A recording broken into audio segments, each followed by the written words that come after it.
के नियमों में कई प्रकार के समय समय पर बदलाव होते रहते हैं। अभी कुछ दिनों पहले जो बदलाव टीकाकरण में की गई है वह है कि डीपीटी के साथ जो एमआर और जेई की इंजेक्शन दी जाती थी उसे कब और कैसे दिया जाना है।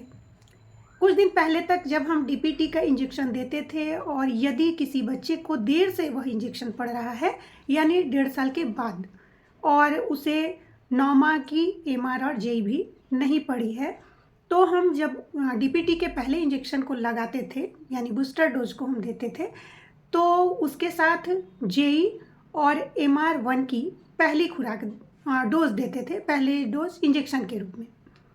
डीपीटी बूस्टर की पहली डोज, जेई MR की पहली डोज और विटामिन ए की पहली खुराक यदि इंजेक्शन लेने में देर हो गई है तो। साथ ही आईपीवी हम भी लगाते हैं और पीसीवी भी लगाते हैं।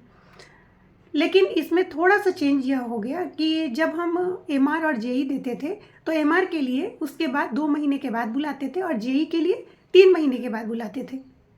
लेकिन अब एमआर और जेई ठीक अगले महीने हम दे सकते हैं। यह बदलाव अभी 3-4 महीने पहले से हुआ है। तो इसी तरह से टीकाकरण बच्चों का करवाएं और यदि छूट जाते हैं टीके तो जैसे ही पता चले शीघ्र ही उसे दिलवाएं।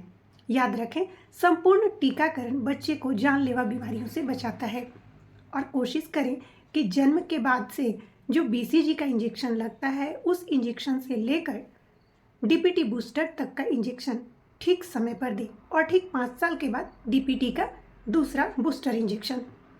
और इस प्रकार से यदि बच्चे को इंजेक्शन दी जाएगी, टीका दी जाएगी, तो वह जानलेवा बीमारियों से बच सकता है जो टीकों से बचाया जा सकता है। तो उम्मीद करती हूँ कि यह वीडियो आपको पसंद आया होगा। यदि पसंद आया है तो प्लीज़ लाइक करें और यदि टीकाकरण से संबंधित कोई भी सवाल आपके मन में हो तो कमेंट बॉक्स में अवश्य लिखें। मैं कोशिश करूँगी उनके जवाब देने की। साथ ही यदि अभी तक मेरे चैनल को सब्सक्राइब नहीं किया है तो प्लीज़ सब्सक्राइब कर लें और साथ ही यदि कविता के चैनल को भी सब्सक्राइब आप करना चाहते हैं तो कविता संसार विद सुशीला, जो कि डिस्क्रिप्शन बॉक्स में लिंक दिया गया है, उसे भी सब्सक्राइब कर लें। वीडियो पूरा देखने के लिए बहुत बहुत धन्यवाद। मिलते हैं अगले वीडियो के साथ।